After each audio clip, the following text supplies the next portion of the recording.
How to change name on Ome TV.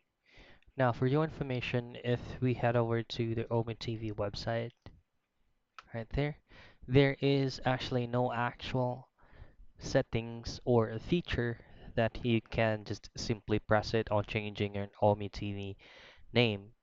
Now, the only way that we can do it, for example, you are trying or you accessed this website using your Facebook account. What you can do is just to simply change your Facebook name and just log out on the Omi TV app first before changing your Facebook name. And then once you logged in, the one that you change on Facebook will automatically reflect on Omi TV account.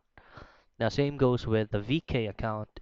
If you wanted to change your Omi TV name, that you'll need to change your name on the VK account name itself because there is no such thing as just a one click that you can do on Omi TV to automatically change your name.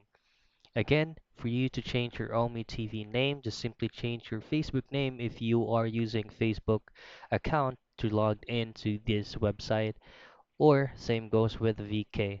If you're using a VK account, then simply change your VK account and it will automatically sync with your Omi TV account. So that's how you can change your Omi TV name.